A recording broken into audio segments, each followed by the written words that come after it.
Está gravando.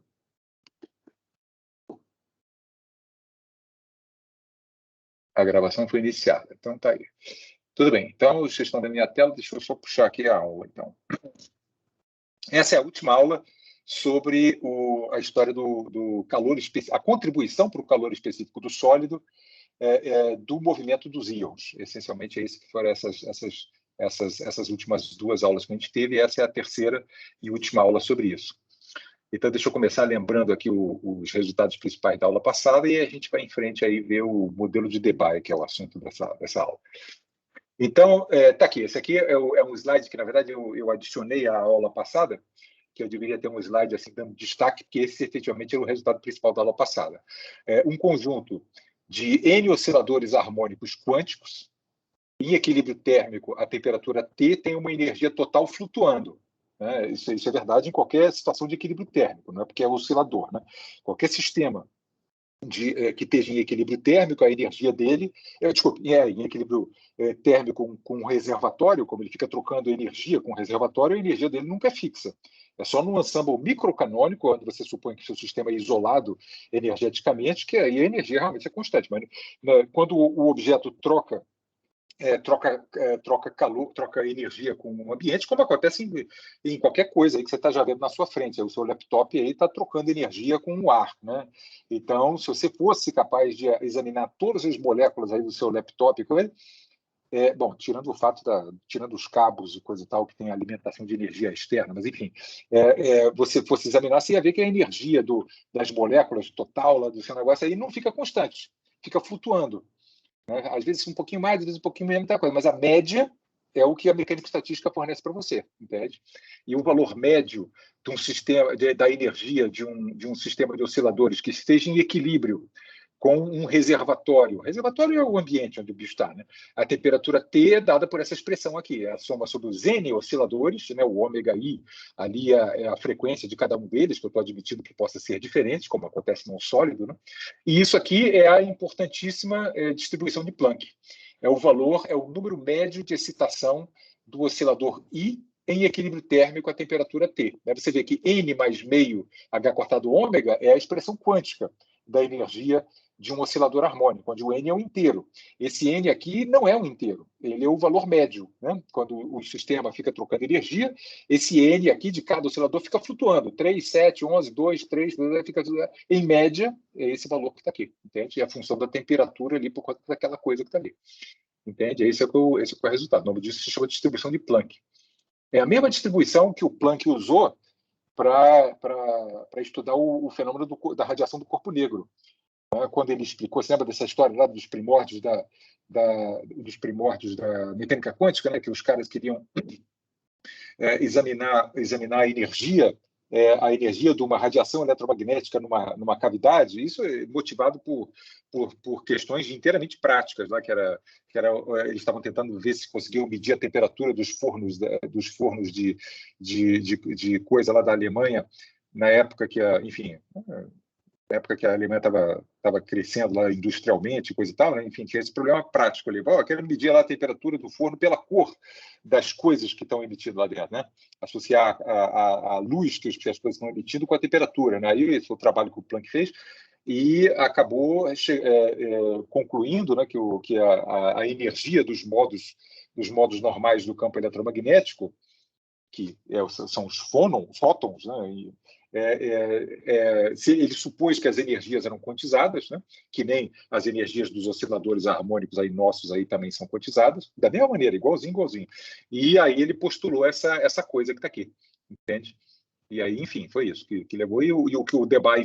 Bom, a história do Debye e o Planck você já vai ver. E aí o resultado é esse aqui, a energia média de um oscilador só, né? Como função da temperatura escrita dessa maneira adimensional aqui, né? Kt sobre H cortado ômega. Ela evolui, ela cresce com a temperatura, a energia média do oscilador, dessa maneira curiosa aqui.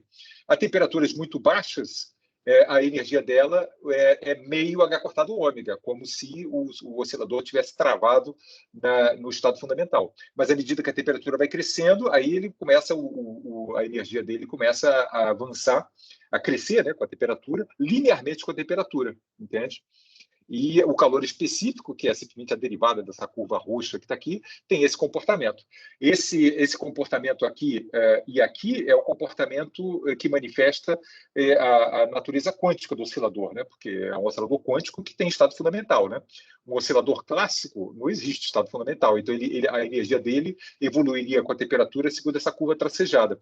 Mas você vê que as duas curvas se coincidem a altas temperaturas, mais precisamente altas no sentido KT bem maior do que o quantum do oscilador, né? Então, quando a temperatura é tão alta que você não consegue perceber, digamos assim, né, a granulação energética, aí ele se comporta classicamente. Você vê que a curva roxa, que é a quântica, vira a curva clássica a altas temperaturas, e, correspondentemente, o calor específico assume esse valor constante, que se chama lei de Dulong-Petit. Tá? O calor específico é igual a K. Cada oscilador tem um calor específico igual a K. Nessa altura, você já percebeu, né, que calor específico, a dimensão de calor específico, é a constante de Boltzmann. Né? Então, é isso, é 1K por oscilador. Né? Ok, e aí outro assunto da aula seguinte foi um troço meio técnico, é a história da densidade de estados, né? Mas é algo que é importante em estado sólido e vale a pena perder um pouco o tempo com essa tecnicalidade. Tá aqui o exemplo da relação de dispersão de uma cadeia unidimensional com dois elementos na base, só para efeito de ilustração, e o que significa a densidade de estados é uma tentativa de contabilizar quantos módulos normais tem em torno entre uma frequência ômega qualquer e ômega mais d ômega, né? Você tem que contar. E isso aqui, esse slide aqui, esse gráficozinho lá, foi quando eu estava tentando explicar como é que se faz isso, né? E aí o ponto dessa densidade de estados é que essa densidade de estados, não, desculpa, densidade de módulos normais de vibração, é que ela é a distribuição da função ômega de Q derivada da distribuição uniforme de Q na primeira zona de Brillouin. Essa que é, digamos assim, o ponto que leva você a conseguir calcular, ou pelo menos obter uma expressão para essa densidade de módulos normais. Né? O fato de que os vetores de onda da zona de Brillouin são homogeneamente distribuídos e você está querendo saber como que isso impacta a distribuição dos valores do ômega, que é uma função, que é essa curva roxa aí, né? Uma função toda esquisita aí do Q. Enfim, é isso. Né? E aqui está um caso prático aqui. Na prática, como eu falei para vocês, ninguém calcula isso mais analiticamente, né? Todo mundo faz isso no computador. Né? Então, essas curvas aqui eram os modos normais do silício, né? E aqui desse cantinho aqui está mostrado aqui, o eixo vertical aqui é frequência e eixo horizontal aqui é densidade de estados, né? Onde você tem mais modos normais. Né? Aí essas faixas vermelhas aqui foi quando eu observei que os picos, está vendo que tem um picozinho ali? E um picozinho aqui, os picos na densidade de estados têm origem, tem como causa, né, regiões de frequência onde a relação de dispersão é quase horizontal. Né? No caso aqui do unidimensional, embora eu não tenha feito um gráfico análogo, aqui, nessa faixa de frequência, ou melhor assim, nessa faixa de frequências aqui, você deve ter um pico, tá vendo? Porque o ômega ali é quase horizontal. E aqui também, tá vendo? Aqui você deve ter um pico. Na verdade, a densidade de estados aqui é um U, assim, né? Se eu fosse plotar, na verdade, eu devia ter plotado, né? Para fazer analogia com isso. É uma espécie de um Uzinho assim.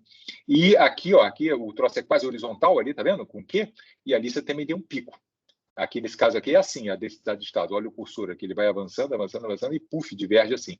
Né? E aqui ele é um Uzinho. Na próxima versão desse curso aí, eu vou botar uma densidade de estados ali unidimensional. E a última observação foi aqui, essa história da densidade de estados, quando nas frequências menores, ela é muito, muito pequenininha. A gente vai examinar exatamente esse comportamento aqui na aula de hoje, por conta do fato de que esses modos normais de frequência muito baixa que dominam o calor específico a baixas temperaturas, entendeu? Esse aqui é o negócio. Então, na aula de hoje é isso. Eu vou examinar, vou usar aquelas expressões da aula anterior, né? Para examinar alguns limites daquelas expressões. Primeiro, são 3 limites que estão intimamente relacionados, como que a relação as frequências dos modos normais se comportam quando o vetor de onda vai a zero, né? Esse domínio aqui, ó, Q igual a zero, aquela regiãozinha ali, em uma dimensão é fácil de ver, né? Em 3 dimensões, é esse ponto gama aqui, né? Esse ponto gama, que são os Qs próximos da origem. Aqui, não aqui. aqui, né? Esses caretas aqui, onde convergem os ramos acústicos, tá vendo? Como é que como que a frequência, como que as frequências se comportam ali? Você já viu pelo desenho que é linearmente, né? Mas exatamente como e tal coisa. E como que a densidade de modos normais se comporta para frequências baixas, que é exatamente corresponde a essas frequências muito baixas aqui. E, correspondentemente, como que o calor específico a baixas temperaturas se comporta. O calor específico a baixas temperaturas é inteiramente dominado por esses modos de frequência baixa, ou Q baixo, né? O Q pequeno. Q pequeno ou ômega pequeno é sinônimo, né? E um outro limite independente, que é o limite do Lompetit, o limite clássico, que é o C, a constante, o calor específico a T infinito. Vamos obter as expressões para essas 4 coisas aqui. Primeiro o ômega. Por que para qualquer ramo... Não, na verdade, esse S aqui, ele pode ser qualquer um dos ramos, né? Os ramos que no limite de Q indo para zero vão a zero linearmente com Q são os ramos chamados acústicos. Essa é exatamente a definição do ramo acústico, é que a frequência dele vai a zero quando você se aproxima do Q igual a zero. O ramo óptico, não. Deixa eu mostrar aqui o caso unidimensional. Olha o ramo óptico aqui. Em Q igual a zero, o ômega não é zero, né? Agora, o ramo acústico, esse aqui, sim, ó, tá vendo? Ali, o troço vira zero. Aqui em 3 dimensões é a mesma coisa. Ó. Esses 3 fulanos aqui, ó, a frequência nula em Q igual a zero. Mas os ramos ópticos, não. Ó, lá tem uma frequência lá de 16 terahertz e tal coisa. Esses caras aqui não têm esse comportamento. Eu estou examinando os ramos acústicos só. Eles têm esse comportamento linear, né? A gente já tinha visto isso aqui, ó, é isso que eu quero dizer, esse comportamento linearzinho ali. E essa constante tem dimensão de velocidade, e ela é, correspondentemente, chamada de velocidade do som. Porque exatamente quando você tem uma relação linear entre frequência e vetor de onda, você está descrevendo uma onda no meio contínuo. Né? A gente comentou isso lá quando a gente viu essa história aqui lá no... Então, quando estava obtendo, né, essas curvas roxas e tal coisa, eu comentei sobre isso aqui. Isso aqui é a velocidade do som. Igualzinho a velocidade do som na corda lá que a gente estuda lá em Física 2, é idêntico. O cristal se comporta nesses vetores de onda pequenos e no que diz respeito a esses modos aqui, como se fosse uma onda mesmo. Né, como se fosse uma onda. Nesse caso unidimensional é uma onda longitudinal, né? Mas no caso tridimensional você tem ondas transversais e ondas longitudinais, né? Que a gente já comentou sobre isso aqui. Né? E aqui, no caso isso aqui é GAS, né? É o arsenete de galho. Lembra que a arsenete de galho, a rede por trás dela é FCC, só que tem um galho e um arsênio para cada ponto do FCC, né? É uma rede com 2 bases, por isso que tem um total de 6 ramos aqui, né?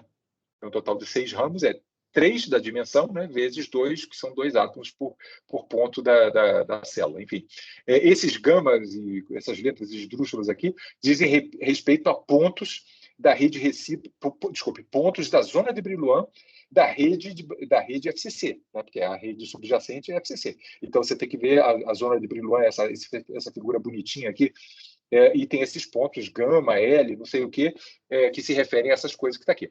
Onde é que estão o comportamento linear? Está aqui, por exemplo. Olha aqui, essa curva aqui se aproxima do Q igual a zero. Lembra que o gama é o Q igual a zero. Né? Se aproxima linearmente, aqui e aqui. Né? Mas você vê que a inclinação é diferente, né? Nos 2 casos. O longitudinal tem uma inclinação maior e o transversal tem uma inclinação menorzinha aqui. Agora, isso aqui é a rede real. Né? Isso é a rede FCC. Né? Eu não estou representando os 2 átomos aqui, o GA e o AS, essa é uma FCC pura. Né? Só para indicar a direção a que se referem essa direção gama-x. Isso é uma coisa que demoraram muito para me explicar, né? Que os vetores de onda eles têm uma realidade no espaço real também. Lembra daquela história de que a rede recíproca e a rede real elas são irmãs, né?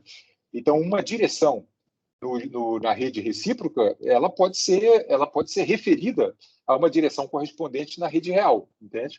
Então, por exemplo, aqui, as duas, tanto a estrutura FCC, você vê que tem um eixo cartesiano aqui, tá vendo? XYZ, e aqui eu copiei, né, o XYZ. E aqui está o arranjo a orientação do cristal correspondentemente. Né?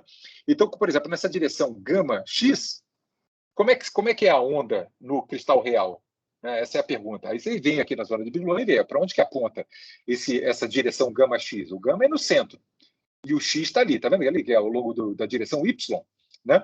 Então, essas ondas aqui que tem esses vetores de onda que estão aqui, eles são vetores de onda, né, que indicam a direção que a onda plana está propagando, né, são vetores na direção y, entende?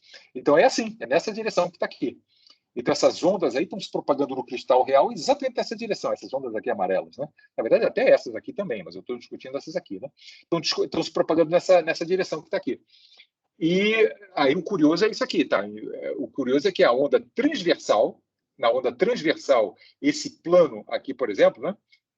Se move para cima, por exemplo, né? E esse outro plano aqui, esses 4 caretas aqui, né?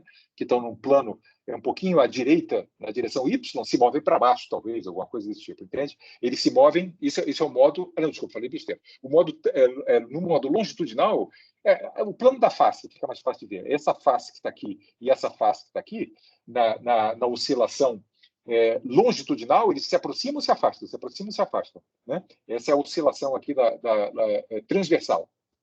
Não, transversal, é assim. E a longitudinal, só tem uma maneira de fazer transversal. E a longitudinal é esse plano aqui subindo e o plano daqui descendo, entende? É isso que é o movimento assim para cima. Ah, tá ali o desenho ali, tá? Eu botei um gifzinho ali para você perceber. Imagina que cada um desses anéisinhos aqui é essa face que está aqui e essa face aqui, né? Aí esse é o tipo de movimento. Na onda transversal, esse plano aqui se aproxima desse plano, ele esmaga o cubinho, e na onda transversal, que é esse cara que está aqui, elas se apertam e se afastam, se apertam e se afastam, entendeu? Esse que é o negócio. E, curiosamente, as velocidades do som, que são as inclinações, são diferentes, conforme essas duas coisas aí possam acontecer, né? A gente já vai ver isso no próximo slide, porque isso acontece. Na direção gama K, por exemplo, o gama U, vamos ver aqui onde é que fica esse troço. O U fica ali, ó, tá vendo? Não, isso aqui é um pouco confuso, né? Porque o U não coincide com o K, né? Não, coincide sim, o U e o K são pontos equivalentes. Né, são pontos equivalentes. Então, com o U ali não dá para ver direito, mas aqui no K, bom, é da maneira como eu interpretei, né?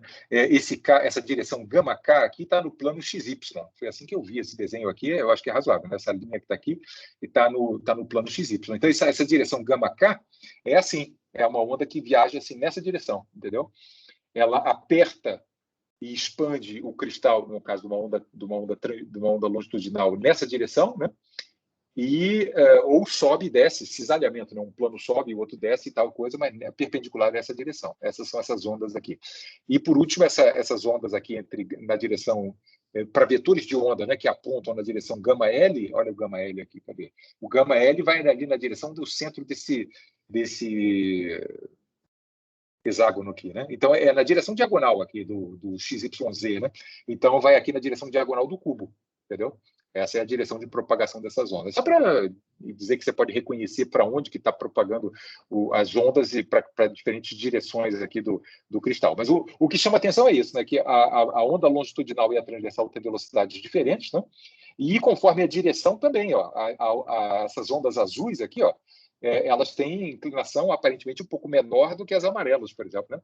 Então, a velocidade do som depende da direção na qual está se propagando do cristal e depende se o troço é transversal ou longitudinal. Já vamos ver isso. Essa é a pergunta que eu vou responder no próximo slide. Por que a velocidade do som depende da onda ser longitudinal ou transversal? E por que a velocidade do som depende da direção de propagação? Aqui está uma explicaçãozinha em cartoon aqui. Essa é a razão da velocidade do som depender da direção de propagação e do tipo de vibração. Então, está aqui um cristal bidimensional para conseguir fazer o desenho, né? E está destacado aqui em vermelho e verde só uma coisa que eu vou chamar a atenção. Obviamente, os átomos aqui estão ligados quimicamente, né? Tipicamente, eles têm uma força efetiva de ligação, tem uma ligação efetiva entre os átomos, né? E eu desenhei aqui de propósito, como essa direção aqui fosse um pouquinho menor do que essa que está aqui, né? Então, não há razão nenhuma para essa ligação aqui é diferente dessa que está aqui, né? A rigidez dessas ligações são diferentes, porque a ligação é diferente. Tem a ligação verde e a ligação vermelha. Todas as vermelhas são iguais e todas as verdes são iguais, mas uma é diferente da outra. Tá, agora vamos examinar aqui uma onda que se propaga nesse cristal nessa direção que está aqui. Então, esses aqui seriam as frentes de onda, né, perpendiculares à direção de propagação, e esse sentido aqui é o movimento que eu estou supondo, portanto, é uma onda longitudinal. Né? Essas linhas aqui se aproximam, se afastam e tal coisa. Né? Olha o que acontece aqui, tentando fazer um cartoon bem grosseiro aqui do que acontece quando a onda está passando. Ó. Olha o que acontece com as ligações aqui. Ó. Tá vendo? É isso que acontece quando a onda vai passando. Esse tipo de onda longitudinal nessa direção aperta e estica as ligações vermelhas e não faz nada com a ligação verde, entende? Então, digamos assim, quem é responsável pela velocidade de propagação, digamos assim, da onda é exclusivamente essas ligações vermelhas. Agora, em oposição, se você considerar uma ligação, uma onda longitudinal nessa direção aqui, horizontal, aí, correspondentemente, você vai apertar e esticar as ligações verdes, entende? Essa que é a história. Então, não há razão, como as ligações verdes e as vermelhas são diferentes, talvez uma seja mais rígida do que a outra, né? Aí é de se esperar que a onda se propagando na direção verde seja diferente, a onda longitudinal, né? Na direção verde se propague com uma velocidade diferente da outra, entendeu? Essa que é o argumento. Porque as ligações do cristal têm direcionalidade, depende da direção, é por isso que as velocidades dependem da direção. E a história do transversal e longitudinal, por que faz diferença? Então, vamos voltar aqui para essas ondas aqui se propagando nessa direção aqui, nessa direção e nessa direção. As duas se propagam na mesma direção, na direção vertical. Essa é a frente de onda. A diferença é que isso é uma onda longitudinal. Então, os planos aqui se aproximam ou se afastam, se aproximam ou se afastam. Já nesse caso aqui, como sendo transversal, a onda, os planos se movem em cisalhamento. Né? Um vai para a direita, outro vai para a esquerda. Né? Olha o movimento dos átomos nesse caso aqui, para você ver como é diferente. Ó. Olha lá, é esse tipo de movimento aqui que acontece quando a onda está passando. Né? As ligações vermelhas não são tanto comprimidas. Na verdade, é o ângulo entre as ligações que é alterado. Percebe? Quando você tem essa onda transversal. Ali, esse ângulo entre essa ligação vermelha e essa ligação vermelha aqui é alterado. Já nesse tipo de coisa aqui, o ângulo não é alterado, é apenas o comprimento, entende? Aí é isso que faz com que a velocidade de propagação aqui seja diferente daqui, porque as ligações químicas elas resistem de maneira diferente a ter o ângulo alterado e a ter o seu comprimento alterado, entendeu? Essa é uma explicação plausível, assim, qualitativa, né, de por que as ondas transversais e as longitudinais, mesmo na mesma direção, exatamente na mesma direção, elas têm velocidades diferentes. É isso aqui, por exemplo. Aqui. Pega um Q qualquer aqui, por exemplo, esse aqui, né? Olha, a frequência da onda transversal é menor, geralmente, do que a da onda longitudinal, entendeu? Aqui também, ó, a transversal é menor do que a longitudinal. Né? A frequência da longitudinal, dessa aqui, que aperta e estica ligações, geralmente é maior do que as frequências das ondas transversais, que geralmente envolvem a alteração de ângulo de ligação. Aí uma pergunta qualitativa aqui. Em geral, o que você acha que é mais difícil? Alterar comprimento ou ângulo de ligação? De uma ligação química? Grosso modo, ali, alterar o ângulo é um pouquinho mais rápido, é um pouquinho mais fácil. Né? A ligação química resiste menos a ter o seu ângulo alterado do que a ter o seu comprimento alterado. Isso tem validade quase geral. Por exemplo, isso ilustrado aqui no contexto da água. Olha, esses dois, são 3 modos normais da água. Esses dois aqui, eles diferem porque a ligação ali entre o ângulo da ligação ali fica alterado. Olha a frequência ali. 49 terahertz. Agora, quando o comprimento da ligação OH é alterado, olha a frequência como é mais alta. Né? Isso sugere fortemente que o comprimento da ligação OH resiste muito mais a ser alterado do que o ângulo entre a ligação. Isso é verdade em moléculas e, em verdade, em sólidos também. Né? Como você vê aqui, né? O fato das ligações das ondas transversais serem geralmente menores do que as ondas longitudinais. Tá? Essa é a explicação qualitativa aí desse troço. Tá bom, agora a velocidade típica do som, só para a gente ter uma noção assim de valores. Isso aqui eu tirei aí desse troço aqui, desse Wikipedia aqui. Então, olha aqui, o alumínio, a maneira como apresenta, se você digitar lá, qual é a velocidade do som em cristais, né? A velocidade do som no ouro, na prata, você pode fazer qualquer coisa. Nesse site aqui tem, acho que, de todos os elementos. E ele vai listar sempre dessa forma, a velocidade do som longitudinal e a velocidade do som transversal. Para ser entendido da seguinte forma, que isso aqui é uma média sobre todas as direções de propagação. Tá? Ele tira uma média de todas as possíveis direções, tira uma média esférica mesmo, né? Uma média esférica de todas as ondas longitudinais, dependendo da direção, elas flutuam um pouquinho, mas na média, o ouro, uma onda longitudinal no ouro tem uma velocidade de 3.240 metros por segundo. 3.240, né? A velocidade do som no ar é 340 metros por segundo. Né? A velocidade do som em sólidos é muito maior, em líquidos também, né? É muito maior do que em gases. Né? Porque a rigidez tem a ver com a rigidez. Né? A rigidez deformacional, né, dos sólidos e líquidos é muito maior do que gases. Né? Mas, enfim, o ouro é isso aí, 3.240 longitudinal e 1.200 transversal. Sempre essa história de que o longitudinal geralmente tem uma velocidade maior do que o transversal. porque o transversal, geralmente, grosso modo, né, ele está variando ângulos de ligações, enquanto o longitudinal está, na maior parte, variando comprimentos. Né? Então, é isso. O alumínio igual, né? Só que o alumínio, lá curioso, a velocidade do som no alumínio é ainda maior. E o silício, olha lá como é enorme aqui a velocidade do som no silício. Né? Isso aqui tem a ver com uma manifestação, a velocidade do som é uma manifestação indireta, pelo menos, da rigidez da estrutura do cristal. Né?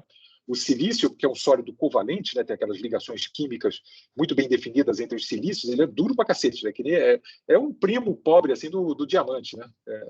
E aí ele é muito, muito rígido. O bicho é muito rígido. Depende também a velocidade do som depende não só da rigidez, como também da densidade. Né? Lembra lá de Física 2, que numa onda, a velocidade do som no meio elástico é a raiz quadrada da rigidez, é o módulo elástico, aquele B, né, dividido pela densidade. Né? Aqui, no caso do silício e do ouro, eles têm realmente densidades diferentes, então não dá para ser muito... Mas o silício é extremamente rígido, né? Isso contribui para a velocidade do som dele ser maior. Mas sempre longitudinal maior do que transversal. Né? E esses valores que você vê na internet são sempre, em tabelas, melhor dizendo, são sempre valores médios sobre as diferentes direções. E a razão é prática, porque, primeiro, que você não consegue produzir um cristal puro para fazer experiência de som com ele. Né? Você pegar um pedaço de silício, não é um cristalzão de silício ali, é impossível fazer isso. Né? Então, é um bando de cristalzinho. Né? Então, quando você dá uma paulada num canto do seu cristal lá, a onda está se propagando para cada cristal, ela está se propagando em direções diferentes, né? Cada pedacinho lá dentro do cristal está orientado de maneira diferente em relação à direção que a onda está se propagando, né? Então, no interior de cada microcristalito, a direção de propagação se altera, né? Então, no final da história, a velocidade que você mede é uma média direcional, né? É por isso que é a razão prática pela qual se faz isso. Né? Ok? Então, é isso. Agora, bom, então já respondi a primeira pergunta, né? Que como é que é a frequência, como é que as frequências se aproximam do zero? Linearmente, eu perdi tempo aí falando da velocidade do som e coisa. Agora, qual é a consequência disso sobre a densidade de estados? Como é que é a densidade de estados? Não, densidade de modos normais. Isso implica que a densidade de modos normais vai quadraticamente com a frequência do limite ômega igual a zero. Vou mostrar isso para vocês. Né?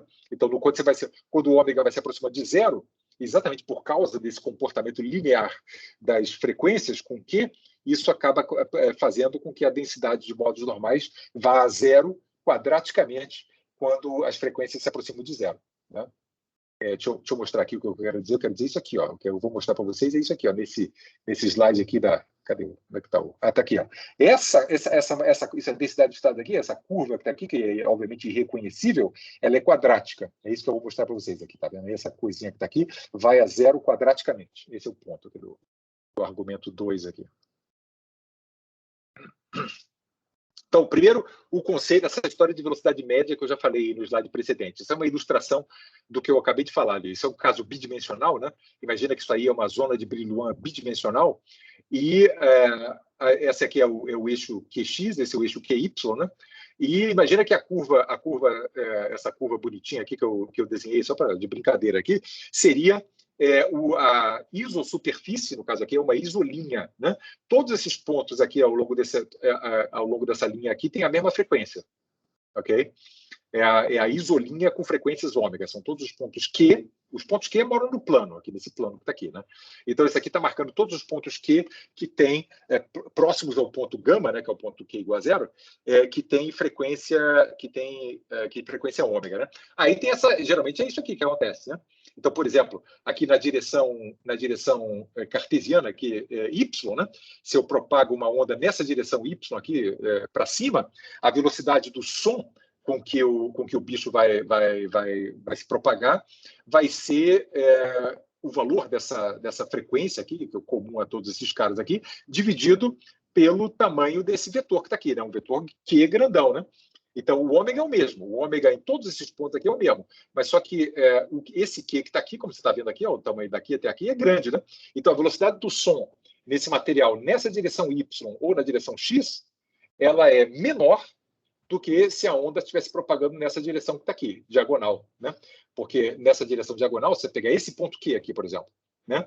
O ômega da onda é o mesmo desse ômega que está aqui. mas o Q dele é obviamente menor, né? Tá vendo aqui a distância do gama ali, né?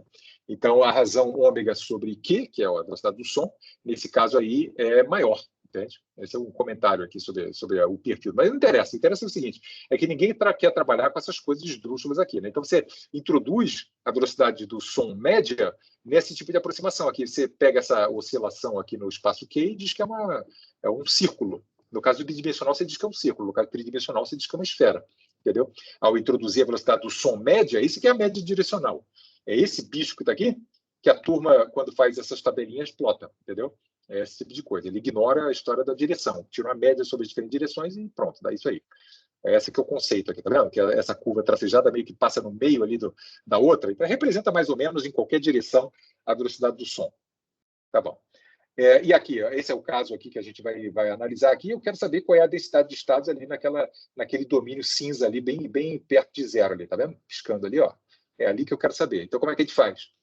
Vamos ver como é que é a densidade de módulos normais varia. Essa é a expressão da densidade de módulos normais. Funciona, essa é aquela expressão geral, né? Funciona para qualquer ômega, isso aí, né? Mas no caso específico do ômega próximo de zero, algumas simplificações acontecem. Primeiro, quantos ramos você intercepta aqui, né? nessa faixa aqui, você não intercepta nenhum ramo óptico, né?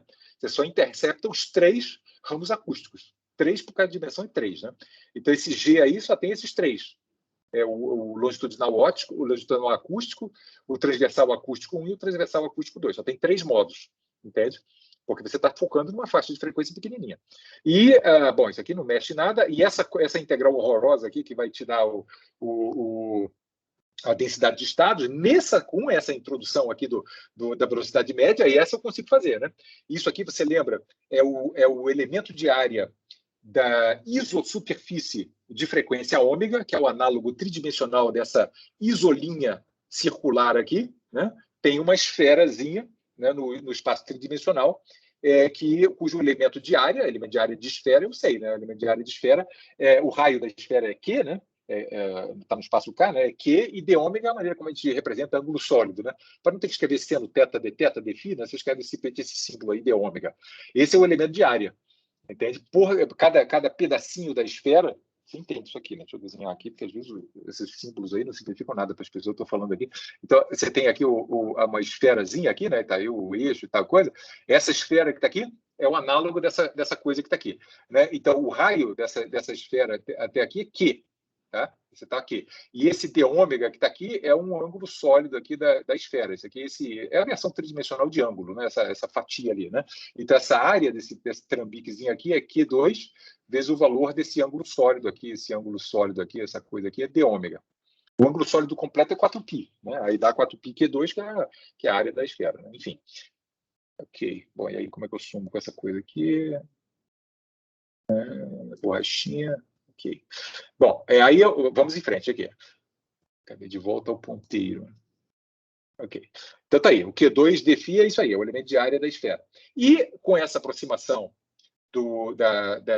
dessa coisa que está aqui, o gradiente do ômega é trivial, né? Porque o ômega não tem direção nenhuma, né? O módulo do gradiente é simplesmente o C. É o C médio, que é o C médio daquele ramo específico. Né? O valor, é o d ômega dq, né? Tá aqui, o ômega é C vezes Q, então d ômega dq, que é essencialmente esse gradiente aqui, não depende de direção nada, né? É simplesmente módulo de C na direção S. Tá? E aí eu consigo fazer a integral ômega, né? A integral em ômega. Isso aí dá 4πq2, né? Essa coisa aí dá isso, 4πq2 sobre esse troço que está aqui. Como eu quero exprimir o troço em termos de ômega, né, eu troco o Q pelo ômega. Né? Qual é a relação entre o Q e o ômega? Está escrito aqui. Ó. O Q, você pode apagar o Q e escrever ômega sobre C. Por isso que aparece o ômega 2 sobre mais 2 potências de C, porque se junta aqui vira 4πc3. Entendeu? Isso você pode fazer para qualquer um dos 3 ramos. Do ramo acústico, do ramo longitudinal. Entende? Mas o único detalhe é esse, que a velocidade do som é diferente do acústico e do longitudinal, né? Então tá aqui, aí eu escrevo isso dessa forma. V sobre 2π2 é o V. O V sobre 2π2, esse 8π3 aqui, com esse 4π aqui, virou 2π2, tá? Essa é a explicação. E o ômega 2, tá ali, o ômega 2 aqui. E eu tenho que somar os três módulos. Então, é 1 sobre C3 do módulo longitudinal, mais 1 sobre C3 do primeiro transverso e 1 sobre C3 do outro transverso. E eu estou supondo que os dois transversos são iguais, né? Por isso que tem um fator 2 ali. Entendeu? Aí, no final da história, a gente pode ainda fazer mais uma média. Aqui, essas duas velocidades aqui são diferentes, né? Mas aí você inventa uma velocidade do som média, só para escrever uma expressão bonitinha, né? Esse símbolo que está aqui, a velocidade do som média ao cubo, 3 sobre essa velocidade do som média é definida dessa forma. Você troca esse parênteses aqui por 3 sobre essa coisa que está aqui. Entende? Só para introduzir um número que é representativo dessa coisa que está aqui. Mas, enfim, na prática é isso, esse nome daquilo. Tá? É só para ficar mais compactozinho. E aí está demonstrado, então, que a densidade de estados, quando a frequência se aproxima do zero, que é o ponto gama, quando a frequência se aproxima do zero, os modos normais que contribuem são sempre aqueles lá próximo do ponto gama, e em virtude do fato de que todos aqueles modos são lineares com Q, resulta que o D de ômega vai a zero com ômega 2, quadraticamente. E está aqui um exemplo. Aqui. Isso aqui é a relação de dispersão do fônon modo normal, aqui ômega, né? Desculpa, isso é densidade de modos normais contra a frequência para o alumínio. Na certa, o cara calculou lá, usando algum programa aí, os modos normais, e aí o computador dele lá calculou essa densidade de estados. Não acredito que o cara tenha feito essa conta aqui, porque essa coisa horrorosa aqui, porque não há condição de fazer isso. É tudo numérico mesmo. E aí ele plotou e deu essa coisa que está aqui. Isso aí é a densidade de modos normais do alumínio. E isso aqui é do cobre. Aí você fala, pô, é muito parecido porque os dois são cristais FCC, né? Então, esses picos aqui na densidade de estados, geralmente são características, a distribuição de picos, né, a forma e tal coisa, é característica da rede. Então, é muito comum de você examinar duas propriedades de duas substâncias diferentes, né, que têm a mesma rede, e a densidade de estados, a gente vai ver isso também no caso de densidade de níveis eletrônicos, elas guardam algumas, digamos assim, informações ou escondem alguma coisa assim relacionada à rede subjacente. Né? Então, essa é a razão da semelhança. Mas o ponto do ômega 2 é isso, é que esse comportamento aqui embaixo é quadrático. Esse aqui é o negócio, isso aqui é quadrático. É isso que a gente acabou de mostrar, como você está vendo aí, essa história. Essa curva aí é uma parábola aí que eu fiz, não sei aonde, para mostrar que esse comportamento aqui, esse comportamento aqui, em qualquer densidade de estados, não é só em FCC, não, em qualquer densidade de estados, sempre vai ser quadrático. Tá? Preste atenção também nessa coisa muito importante aqui, que é as frequências, a partir de uma certa frequência máxima, não tem mais densidade de modos nenhum, né? A distribuição de frequências é sempre entre 0 e um valor máximo. Né? No caso do alumínio, o valor máximo é quase 60 terahertz. Né? Isso aqui é terahertz, 10 a 12 é terahertz. É quase 60. O cobre é um tanto mais macio lá, então ele vai até uns, sei lá, quanto que é isso aqui, 30, 40, 50, né? Até uns 50, mas enfim. Mas sempre quadrático ali, tá? Essa é a ilustração do negócio. Então, já fizemos o segundo limite. Então, a densidade de modos normais se aproxima de zero com ômega ao quadrado. E isso implica que o calor específico dos sólidos, de qualquer sólido, sempre, o calor específico vibracional, né? A contribuição vibracional, vai a zero, no limite t igual a zero, cubicamente. Né? Como é que está aqui a densidade de estados, que acabamos de ver, né? E essa é a expressão da aula passada do calor específico de maneira geral, né? Expresso em termos da densidade de modos normais. Isso funciona sempre, tem aproximação nenhuma aqui. Né? Isso aqui é K, né? Porque o calor específico tem dimensão de K. Esse D de ômega vezes D ômega é o número de modos normais entre ômega e ômega mais D ômega, é a densidade de modos normais. A integral vai até a máxima frequência que o material tem, né? No caso aqui, isso que eu estava falando aqui. Né? Esse é o ômega máximo do alumínio, esse aqui é o ômega máximo do coisa. Além disso, o D de ômega é zero. Né? E essa coisa que aparece aqui, que a gente obteve na aula passada, pode ser interpretado como a contribuição de cada faixa de frequências para o calor específico. Entendeu? Bom, aí eu vou fazer um gráfico dessa coisa que está aqui. Botar em cima, agora, em cima desses dois densidades de estado, para você ter uma noção de como é o produto das duas coisas. Né? O D de ômega é a curva azul aí que você está vendo. Agora eu vou fazer o gráfico aqui dessa coisa que está aqui. Aí dá um troço assim. Há duas temperaturas diferentes. Tá? Porque isso aqui depende da temperatura. Tá vendo ali? Tem um beta ali e um beta ali. Né? Quando a temperatura é 300, por exemplo, eu fiz direitinho essa coisa aqui em escala. Tá? E quando a temperatura é 300, olha a pinta dessa curva vermelha aqui. É essa curva aqui, essa coisa que está aqui, colocando temperatura igual a 300 Kelvin. Tá? Então, dá isso aqui. A contribuição de quase todos os modos normais na faixa é quase igual. entendeu? A 300 Kelvin, o alumínio, quase todos os modos normais contribuem, quase que igualmente para o calor específico. Já a 30 Kelvin, essa curva aqui fica muito mais concentrada aqui próximo de zero. Essa curva aqui se aproxima de ômega igual a zero como 1. Né? Essa coisa aqui, no limite onde ômega vai para zero, essa coisa aqui não vai para zero, não, ele vai para 1. Tá? Então, se aproxima de 1 ali. Entende? Então, o que você conclui? A T igual a 300. E isso é verdade aqui também no caso do cobre. Né? A T igual a 300, quase todos os modos normais do alumínio contribuem. É uma coisa do cobre. Mas já a 30 Kelvin, nos dois casos, só essa turminha aqui, ó, só essa turminha aqui que contribui de maneira importante. Por quê? Porque você vai multiplicar a curva da densidade de estados por essa curva azul, né? Então, todos esses caras aqui, mais ou menos daqui para a direita, não contribuem nada para o calor específico, é só essa turminha aqui. Entende? É isso que eu queria dizer na aula passada, que são as frequências nulas, são as frequências dominantes a baixas temperaturas para o calor específico. Entendeu? Bom, isso aí me permite, se eu estou estudando o limite T vai para zero, aí é só essa turminha aqui mesmo, né? Então eu não preciso saber como é que é a densidade de estados, não interessa em nada esse negócio. Só interessa o comportamento da densidade de estados próximo de zero, que a gente já sabe que é quadrático, entendeu? A largura dessas curvas aqui, tanto da azul quanto da vermelha, é proporcional a KT. Então, quanto menor a temperatura, mais próximo do ômega você vai estar. Né? Melhor é... Bom, enfim, essa é a expressão que a gente pode usar para o calor específico, para essa coisa aqui no limite de T indo para zero, é trocar a densidade de estados completa, não precisa. Basta botar o comportamento dela, correto, né? Escrever o comportamento correto próximo de zero, que é esse aqui que a gente acabou de determinar, entende? E aí, essa integral aqui, você vai fazer na lista de exercícios lá, no limite onde a temperatura vai para zero dessa coisa aqui, você vai fazer o cálculo e vai encontrar isso aqui. Está ali o comportamento T ao cubo, entendeu? O calor específico vai a zero de todos os sólidos, o calor específico vibracional vai a zero com o cubo da temperatura, entende? Essa que é a história. Tá bom? Deu para entender? Deu para entender, né? Então, por isso que eu falei que os 3 limites que a gente já analisou aqui estão relacionados, né? O fato dos modos normais irem a zero, os modos normais acústicos, né? Eles somem, eles vão a zero, as frequências vão a zero linearmente com o vetor de onda, implica que a densidade de modos normais vai a zero com ômega ao quadrado, que, por sua vez, implica que o calor específico vai a zero com T ao quadrado. São as três coisas são relacionadas. Tá?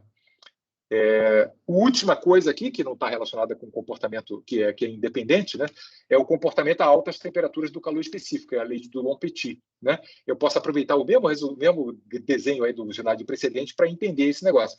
O calor específico de qualquer sólido, no limite de T indo para infinito, mais precisamente... e aqui também tem o limite T indo para zero, mais precisamente significa que KT é muito menor do que o quantum de vibração da maior das frequências. Né? É isso que é o significado preciso dessa coisa que está aqui. Né? Porque T não é um número real. Né? Então, o T tem que ser comparado com alguma outra quantidade de mesma dimensão. Né? Então, a gente monta uma energia em cima de T e pega essa outra energia aqui com a qual ele está se comparando, para ser considerado pequeno. Né? Bom, enfim, é isso. E a temperatura alta, reciprocamente, é KT muito maior do que a H do ômega. Né? E por que você obtém esse resultado aqui, que se chama lei do Dulong-Petit? O calor específico tende ao valor constante, que é 3 vezes o número de átomos do cristal, né? Vezes a constante de Boltzmann. Por que isso acontece? Você está vendo aqui, ó, à medida que a temperatura vai crescendo, essa coisa que está aqui, que a gente mostrou o gráfico, né? Esse 1/4 de não sei o que aqui, ele vira um flat aqui igual a 1. Né? Lembra que o valor dele é 1 aqui em cima, né? Ele tende a 1 ali. Mas à medida que a temperatura vai para infinito, todas as faixas de frequências do cristal, o valor dessa coisa que está aqui é 1. Aí, no limite de altas temperaturas, eu posso fazer isso. Apaga essa coisa que está aqui e troca por 1. Né? Percebeu essa coisa toda aqui? Ó? Eu posso trocar por 1 no limite onde isso aqui acontece, onde o KT é muito maior do que a H do ômega. E a integral completa da densidade de estados é um número de modos normais. Né? O número de modos normais em 3 dimensões é 3 vezes o número de átomos, ignorando aquela história lá do -6, né, que é importante para moléculas, mas para sólidos, obviamente, é totalmente irrelevante. Né? Então, isso aqui é 3 vezes o número de átomos vezes K. Isso é a lei de Dulong-Petit. Né? Esse é o comportamento clássico, significa que todos todos os 3N osciladores estão se comportando classicamente, entende? Porque esse é o comportamento clássico. O comportamento de um oscilador harmônico. O calor específico de um oscilador harmônico clássico é K, independente da temperatura. É K e ponto. Né? Então, se você está dizendo que o calor específico total do sólido é 3 número de átomos vezes K, significa que está todo mundo se comportando classicamente. Entendeu? Essa que é a história. E isso geralmente é apresentado... o número de átomos é um troço incrivelmente inconveniente. Né? Quantos átomos tem aí nesse pedacinho aí de 1 centímetro cúbico de ouro? Aí, porra, dá uns números astronômicos, né? 10 a 23, dá uns números horrorosos. Né? Então, frequentemente, a gente apresenta calor específico por mol, né? Por mol de átomos. Né? Então, isso aqui, o calor específico por átomo é 3K. Se você tiver uma amostra com 1 mol de átomos, né? Tipo assim, bom, enfim, é um mol. A quantidade em massa é só ir na tabela periódica que você vê que quanto em massa corresponde. Então, 1 mol de átomos vai ter calor específico, no limite de altas temperaturas, 3 número de Avogadro vezes K. Espero que você lembre da de Física 2, né, que o K de Boltzmann e o R dos gases ideais são irmãos. Né? O R é simplesmente o número de Avogadro vezes o K. Né? Isso que dá aquele 8,3145 Joule-Kelvin. Né? Então, isso aqui é 3R. Né, que dá esse 25, mais ou menos, Joule por mol por Kelvin. Esse mol aqui não é estritamente necessário, né, só para lembrar que o Joule Kelvin que você está expressando aqui é para um número de moles, mas mol não é unidade que nem Joule, Kelvin, grama e coisas desse tipo. Né? Enfim, é que nem radiano. Né? Radiano você coloca nas frequências só para lembrar que aquilo ali é frequência angular. Né? Aí você bota essa letra aqui, mol, para lembrar que ele se refere a um número um número de uma quantidade de átomos que corresponde ao número de Avogadro. Mas é isso. O calor específico molar de qualquer substância tende a 25 Joule Kelvin. E aqui está vamos checar isso. Aqui, ó, você está vendo aqui silício e cobre, né? Atenção aqui no desenho, né? Isso aqui você sempre presta atenção. A primeira coisa que você vê um gráfico aqui, você tem que olhar se a escala é linear ou log. Né? Você está vendo aqui que ó, temperatura aqui é log, né? E aqui ele está plotando não temperatura, ele está plotando T ao cubo. Né? Você geralmente faz isso quando você quer salientar, salientar um tipo de comportamento que é esperado. Né? Então, eu espero que o C abaixo da temperatura vá com T ao cubo. Então, você já plota direto o C contra T ao cubo, se você obtiver uma linha reta, aí é porque o troço funciona, né? E o comportamento proporcional, né, do C com alguma coisa fica evidenciado no gráfico linear também ficaria linear, né? Mas no gráfico log-log, ele podia ter plotado T aqui, não precisava ser T ao cubo, mas enfim. Se ele tivesse plotado C contra T na escala log-log, você ia ver esse comportamento linear aqui abaixo das temperaturas também. Só que a inclinação iria exprimir o expoente 3, entende? Aqui a inclinação está exprimindo o expoente 1, porque ele já está plotando em T ao cubo, né? Mas, enfim, o que você está vendo é isso. Aqui é isso, ó, o comportamento, é isso que ele falou aqui, né? O comportamento do calor específico aqui é experimental, né? Experimental. Isso aqui é frio, tá vendo? 10 a menos 1, isso é incrivelmente inconveniente, né? Porque não é a temperatura, né? É a raiz cúbica disso aqui que é a temperatura, enfim. E isso aqui é T ao cubo do negócio. É frio e quente. Aí o que você está vendo? A lei de Dulong-Petit, olha lá. Bom, primeira diferença do silício para o cobre aqui. O silício é um isolante e o cobre é um metal. A gente vai discutir isso com mais pormenor mais adiante, mas é só para dizer que a diferença que se atribui a um troço ser isolante, o metal é isso aqui, né? Um isolante pode apresentar corrente elétrica quando o campo elétrico for grande o suficiente. Não é que um isolante não passa corrente elétrica nunca. Se você botar um campo elétrico estúpido lá, vai passar alguma coisa de corrente. Né? No entanto, o metal tem essa característica diferenciada, que no limite, mesmo com um campo elétrico muito pequenininho, a corrente é proporcional ao campo elétrico, entendeu? O campo elétrico muito pequenininho, você vê uma corrente muito pequenininha. E os dois são proporcionais. Entende? Essa razão J sobre E no metal, não no isolante. No metal, isso aqui é diferente de zero. No metal, isso aqui é zero. É assim que você é capaz de examinar, de diferenciar um metal e um isolante. Submete ele a um campo muito pequenininho e vê se a corrente, e vai diminuindo o campo, né? E vê se a corrente diminui linearmente com o campo. Se diminuir linearmente com o campo, é porque ele é um metal. Se ele diminuir mais rapidamente do que o campo está diminuindo, aí o bicho é um isolante. Entende? Mas é isso, só para dizer que os dois, enfim. Mas o que interessa para a gente é o calor específico. O silício, Bom, primeiro, os dois respeitam a lei de Dulong-Petit, né? 3R, né? Lembra do slide anterior aqui, ó, 3R, aqui, ó, 3R é o comportamento de qualquer material. Não interessa o número de base, não interessa nada, absolutamente nada. Ela sempre vai ser 3R, tá ali, ó. 3R aqui, 3R é 25, mais ou menos, né? Na escala logarítmica ali, isso aqui é 1, isso aqui é 10, né? Então, supostamente, aquela coisa tracejada ali é 25 Joule-Kelvin. Ok, então os dois respeitam lá a lei de Dulong-Petit, nem foi a temperaturas tão estúpidas ali para ver o troço efetivamente, mas enfim, e a baixas temperaturas, o silício se comporta com T ao cubo. Né? Esse comportamento aqui, ele está dizendo que você está vendo a temperatura ir a zero e o calor específico se apagar com T ao cubo. Mas o cobre não. Olha só, o troço para apagar com T ao cubo tinha que descer essa linha aqui. Você vê que ele está se desviando ali, tá vendo? Ele está se desviando. A razão do desvio é por conta dos elétrons, que a gente ignorou solenemente até aqui, né? A gente vai ver nas próximas aulas aí a contribuição dos elétrons para o calor específico. E você vai ver que eles contribuem muito pouco. Primeira coisa, a contribuição é muito pouco. A maior parte do calor específico, como você está vendo aqui, é vibracional mesmo. Você consegue entender só vendo como que o cristal está vibrando, mas os elétrons eles contribuem, especialmente em metais e especialmente a baixas temperaturas. Tá? Isso aqui, então, é isso. Metal e isolante tem uma diferença com relação ao calor específico. O calor específico vibracional fica obliterado ali pelos elétrons a baixas temperaturas. Mas fora isso, não. Fora isso, a temperaturas um pouco maiores, aí se comporta exatamente como isso aí que a gente estudou agora. Né? Essa é uma outra maneira de apresentar, só que aqui é um gráfico linear. Né? Isso é linear, calor específico linear, temperatura linear. Né? E aí várias substâncias diferentes. Isso aqui é legal, que isso aqui é temperatura mesmo, né? 100 Kelvin, 200 Kelvin, 300 Kelvin, tal coisa. Né? E aí essa é a pinta geral do calor específico da substância. Né? O inconveniente de apresentar o troço no gráfico linear é que você não consegue ver exatamente como é que é o comportamento a baixas temperaturas dessas curvas, né? Porque T ao cubo e T linear aqui não dá para perceber claramente qual é a diferença. Por isso que quando você quer evidenciar o comportamento a baixas temperaturas, você faz no gráfico log-log sempre. Tá? Mas, enfim, essa é só qualitativa aqui. Os diferentes materiais aqui, todos eles se aproximando do Dulong-Petit, ali, né? Esse é o 25, né? O mesmo 25 do 3R ali, né? Todos eles ali se aproximando. É verdade que, por exemplo, o diamante vai levar uma eternidade lá para se aproximar, né? Mas não é concebível que ele vai chegar lá, vai convergir para o negócio. O chumbo rapidinho converge ali para o Dulong-Petit, né?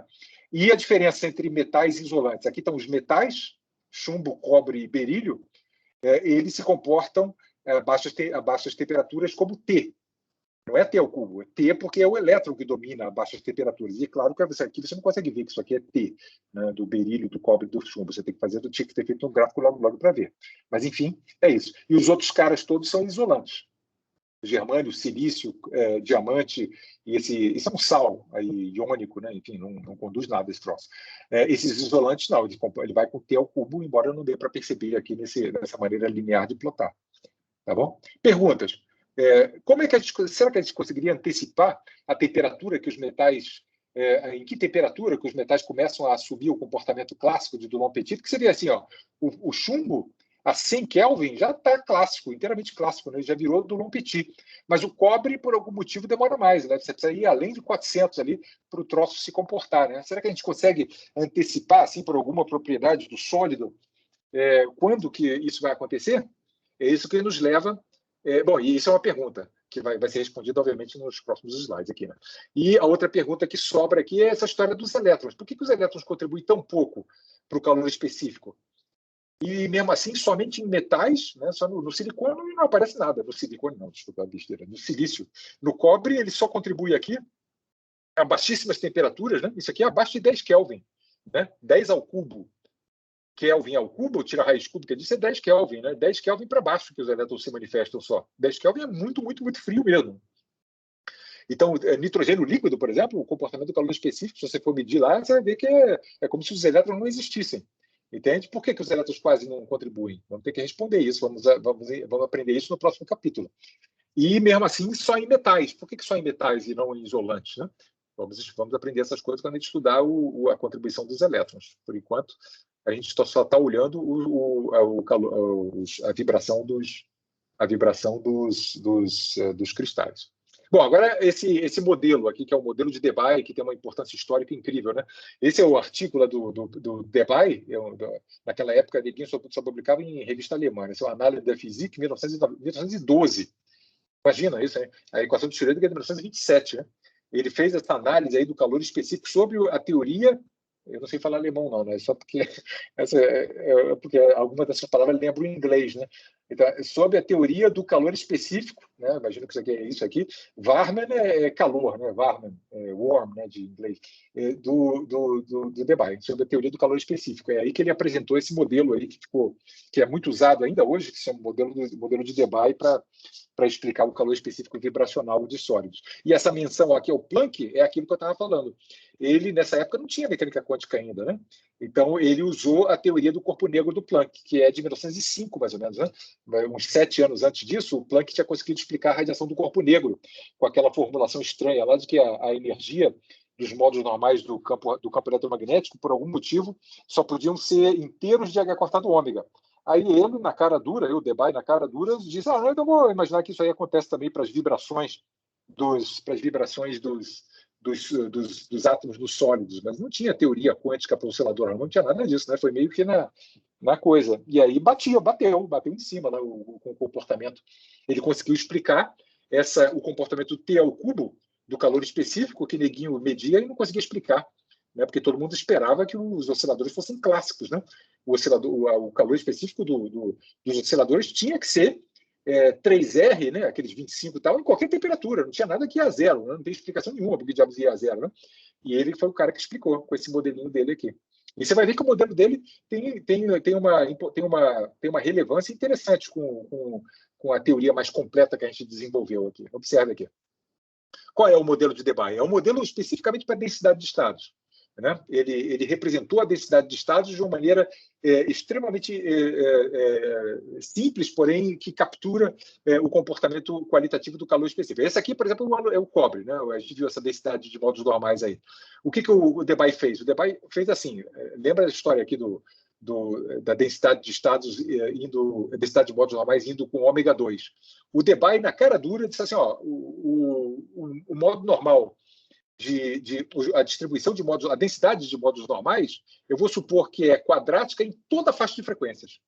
Entendeu? Ele estendeu a forma assintótica, essa forma assintótica aqui, que a gente mostrou que só é exata a baixas frequências, ele estendeu para todas as frequências. É exatamente isso que ele fez. Ele trocou a curva azul, que ele não tinha a menor ideia qual era mesmo, né? E disse que isso aqui tudo era a densidade de estados toda. Você vê que ele erra por baixo em algumas frequências, mas erra por cima em outras, né?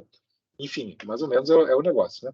Os detalhes todos da densidade de estado ele perde, né? Porque para ele a densidade de modos normais é essa parábola trivial aí, né?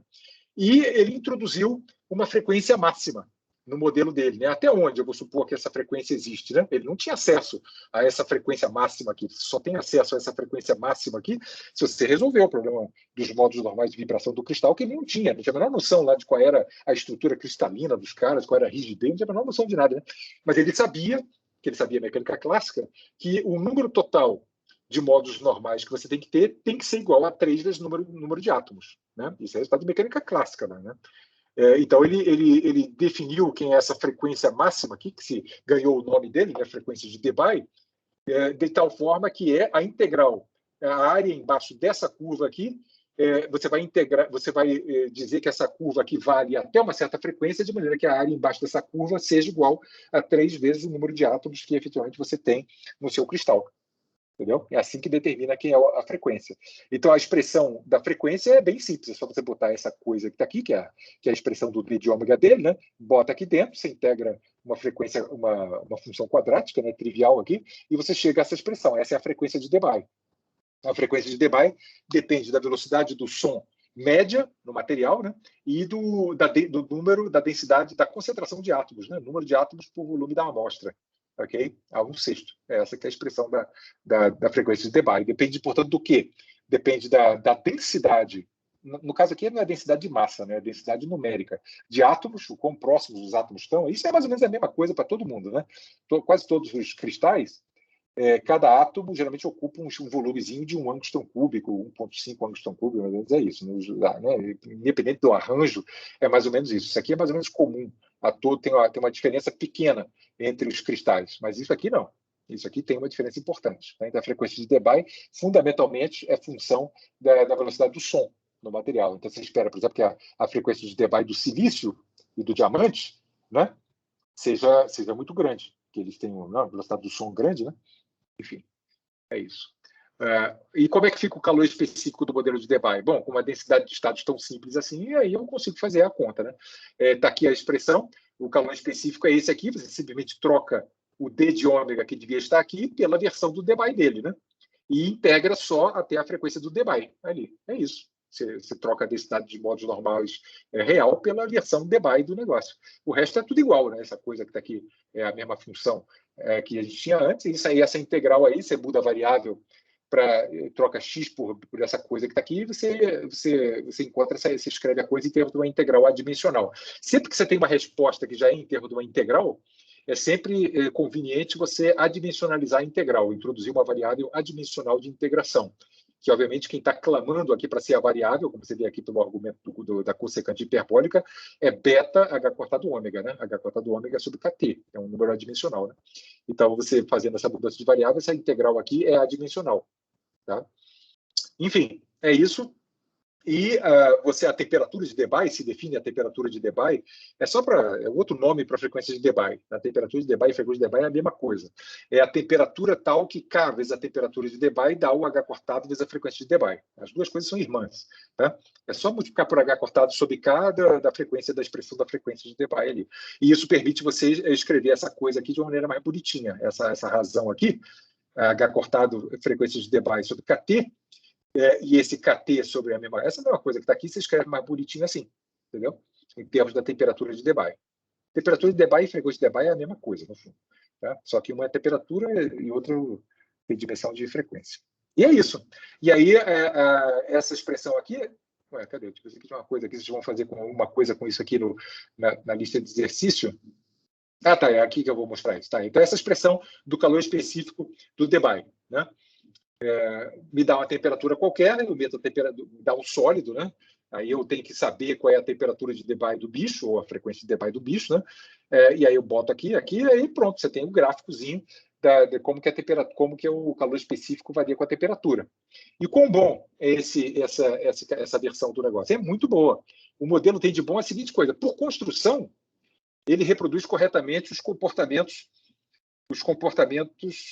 do C indo até o cubo, a baixas temperaturas, e C indo a 3 número de átomos K de altas temperaturas. Ele, por construção, ele obedece essas duas coisas. Né? E a temperatura, os regimes, digamos assim, quânticos, esse comportamento aqui de baixas temperaturas, ou clássicos de altas temperaturas, fica bem dividido em termos de um parâmetro. É esse parâmetro aqui, essa temperatura, que marca, você lembra que eu perguntei para você, será que a gente consegue estimar no sólido que temperatura o comportamento vai ser do LOMPETIT e abaixo de que temperatura você espera o comportamento T ao cubo? É essa temperatura de Debye aqui que marca, digamos assim, a fronteira das duas regiões, entende? Temperaturas menores do que a temperatura de Debye, comportamento T ao cubo.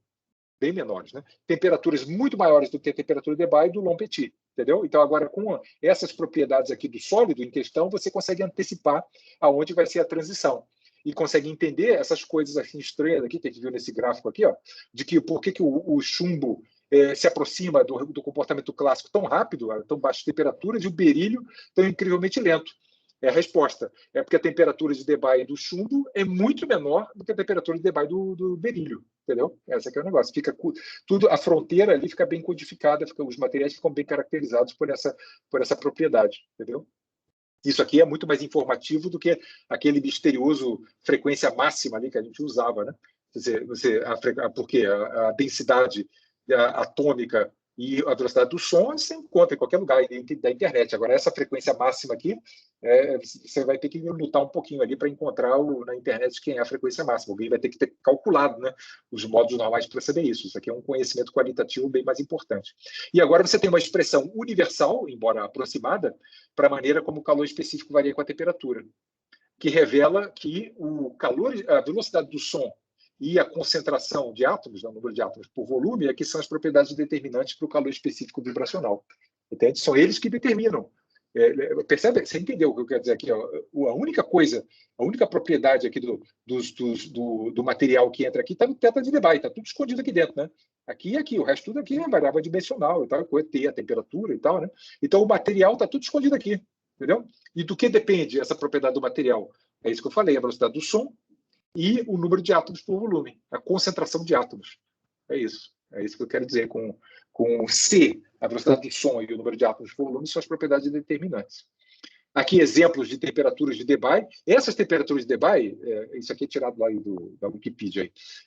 Essas propriedades não são calculadas, não. Tá? O que a turma faz na prática para obter essas tabelas aí, elas pegam o calor específico mede lá o calor específico do níquel, com função da temperatura, ele dá uma curva. Aí faz um fitting, com essa expressão aqui. Usando esse parâmetro aqui como um parâmetro ajustável. É assim que na prática a turma faz. Tá? Mas, enfim, de qualquer maneira, é assim que saem esses números aí. Aí você encontra aquilo que eu falei, né? Olha lá o berílio lá que a gente tinha comentado, né? Olha a temperatura de Debye do berílio, 1440. E do chumbo? Onde é que está o chumbo? A LED, está aqui, LED é chumbo. É 105, tá vendo? Agora a gente entende aqui, ó, 105 é a temperatura de Debye do chumbo e 1440 a temperatura do berílio. É isso que explica essa coisa aqui. Aqui, ó, o chumbo lá, pau, rapidinho ali, né? Rapidinho ele já vira clássico, né? 104, né, que eu falei, né? Então, olha lá, por volta de 100, aqui, ó, o bicho já virou clássico. Né? O berílio, quando que ele vai virar clássico? 1440, né? Pô, o cara ainda tem 400 aqui, vai demorar um bocado, né? O berílio já vai ter derretido antes dele se comportar classicamente, né? E o cobre, aqui, ó, o cobre começa a se comportar clássico ali, eu chutaria aqui por volta de 400. Então, eu chuto, provavelmente baseado nesse gráfico aqui, né? Que eu acho que a temperatura de Debye do cobre é por volta de 400. Vamos ver aqui.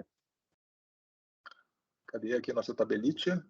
Aqui, a temperatura de Debye. Cadê o cobre? Onde é que está? Ali, 340, viu? É por aí, tá bom? Então é isso. Isso aqui você pode, obviamente, com uma temperatura de... Isso aqui é ajustável, né? Isso que eu quis falar. Né? Você pega um resultado experimental e ajusta esses negócios. Mas, como a gente tem essa expressão aqui, você pode tentar antecipar o valor do teta de Debye. Né? Então, por exemplo, a gente tem mostrei para vocês essas velocidades longitudinais e transversais, né? E isso aqui eu adicionei uma colunazinha para o silício, alumínio e ouro, né? E adicionei a informação da densidade mássica, né? de massa, né? Dessa aqui você pode tirar o valor do número de átomos por V, né? Só dividir pela massa do átomo, né? Então, você com essas informações aqui, você pode calcular esse C médio e esse N átomo V e calcular a sua previsão para o teta de Debye e comparar com esses valores aqui. É isso que você vai fazer na lista de exercícios, tá? Num dos probleminhas lá, tá? Lembrando que o C que aparece ali, esse C que aparece aqui, é essa média estranha que está aqui dos valores longitudinais e transversais. Tá? Então, é isso que você vai ter que fazer. Pegar essas duas coluninhas aqui para descobrir quem é o C médio, digamos assim, que tira a média longitudinal e transversal, e aí, tendo calculado isso, coloca ali dentro, né? E dessa densidade aqui, né, dividido pela massa do átomo, já estou dizendo que você faz o problema, né? E você calcula o N átomo sobre V e vê quanto que dá essa temperatura aí. Tá? Por último, é isso aqui. Ih, caramba, eu já estou 1h15 aqui, né? Só mais 2 slides. E o que é o modelo de Einstein? O modelo de Einstein tem uma certa importância histórica, mas ele é bem inferior ao modelo do ponto de vista de, enfim, de acordo experimental, ele é bem inferior ao modelo do Debye. Né? O modelo do Einstein para densidade de estados é isso aqui. Todos os módulos normais são supostos ter a mesma frequência. Então, se isso aqui é a versão do Debye para densidade de módulos normais, para o Einstein é isso aqui. Todo mundo é uma função delta.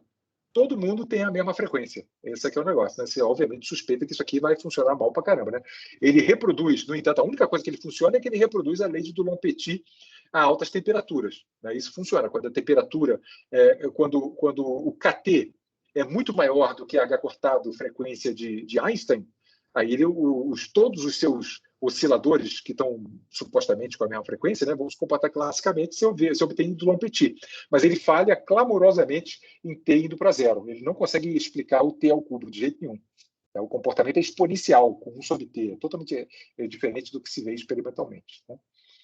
E, por último, em um slide, o efeito de dilatação. A gente estudou simplesmente oscilações nesses 3 capítulos aí, né? 3 não, né? E até a história dos fônons, a gente só estudou vibrações harmônicas dos átomos em termos das posições de equilíbrio e tal coisa, mas tem uma série de efeitos reais que são associados a vibrações de grande amplitude dos átomos, né? E dentre eles é o efeito da dilatação, o efeito de que quando você esquenta o material, ele expande, né? Com essas oscilações harmônicas aí que a gente vem discutindo, a gente não consegue explicar a dilatação, né? Vamos ver qual é a física da dilatação dos elementos. Aqui você está vendo uma molécula. Eu vou explicar para a molécula, mas o que funciona para a molécula é idêntico ao que funciona para átomos. O que você está vendo aqui, a curva roxa, é a energia potencial, a superfície de energia potencial, né? Nessa curva roxa, esse eixo horizontal aqui é a separação entre os átomos, né? Então, essa curva roxa aqui diz, tem uma posição de equilíbrio aqui que os átomos gostam de ficar com essa separação aqui, né? Mas eles ficam balançando aqui em torno dessa posição de equilíbrio, né? Essa curva tracejada é a aproximação parabólica, é série de Taylor mesmo, em torno do mínimo, né? Então, para oscilações de pequena amplitude, as duas curvas coincidem. Está vendo aí que a curva tracejada coincide com a roxa? Mas desde que você não saia muito ali dessa posição de mínimo, né? É isso que a gente discutiu até o momento. Só oscilações harmônicas ali, oscilações de baixíssima amplitude, né? Esse tipo de coisa aqui, enfim, esse tipo de coisa aqui faz com que a distância média entre os átomos não se altere, não tem dilatação nesse tipo de situação. No entanto, se você considera movimentos de mais alta energia, o bicho oscila, na verdade, com a curva roxa, não é com a curva tracejada, né? Então, o bicho vai oscilar aqui, entre esse ponto e esse. E pela assimetria da curva, todas essas curvas de energia potencial têm essa natureza assimétrica. Ela se ergue mais verticalmente para distâncias pequenas do que ela vai a zero a distâncias grandes. O que faz com que, quando o bichinho está oscilando daqui até ali, tá vendo aí? O bichinho oscilando aqui, na verdade, aqui do oscila, né? Daqui até ali, né? Puf, puf, ele fica oscilando assim. A posição média de oscilação se desloca para a direita. Entendeu? A altas temperaturas, quando efeitos anarmônicos começam a aparecer, né, significando com isso que a aproximação tracejada deixa de valer, né? Aí a natureza, essa que é a física que está escrito aqui, né? Com o aumento da temperatura, a aproximação harmônica deixa de valer. Está claro aqui que a curva tracejada só funciona com a curva roxa, desde que a amplitude seja pequena. E a natureza assimétrica do potencial se manifesta. E a natureza assimétrica é sempre no sentido de favorecer distâncias maiores, né? Fazendo com que a distância média entre os átomos aumente. Isso aqui, para uma molécula diatômica, funciona e para um sólido é igual. Tá? É isso que leva à dilatação. É a assimetria do potencial. Se o potencial fosse efetivamente simétrico, não existiria dilatação. Mas ele não é simétrico, né? Mas ainda assim, você não vê dilatação, a não ser que a temperatura seja alta o suficiente para os átomos conseguirem experimentar a natureza assimétrica do potencial onde de fato eles moram, entendeu? Isso aqui é o gráfico como função da temperatura da constante de rede, da separação interatômica, né, de um cristal de argônio, né, um cristal de argônio. Enfim, aí você está vendo a dilatação, essa expressão da dilatação, temperatura crescendo, separação entre átomos crescendo. Mas observe aqui, olha, isso aqui é angstrom, né? 5,30 angstroms para 5,46. Isso aqui é menos de 3%. Né? Efeitos de dilatação são muito pequenininhos mesmo, né? Esses deslocamentos aqui não são nunca tão exagerados como está mostrado aqui, né? São sempre muito pequenininhos. É como você vê aqui, né? Tá? É isso, a física da dilatação não consegue ser explicada, a não ser que você leve em conta a natureza anarmônica, por isso que se chama um efeito anarmônico, né? A natureza anarmônica do potencial. Você tem que ir além da aproximação quadrática do potencial. Isso aqui é um linkzinho aí, bacana aí, para vocês verem, e acabou. 2h20, até que não foi mal. Então, aqui, vamos ver aqui se tem alguém acordado, que aparentemente estão aí, né? Bom, vamos ver aqui o que eu tenho que fazer. Tem que parar a gravação, primeira coisa aqui, para o vídeo não ficar gigantesco, tem que parar a gravação.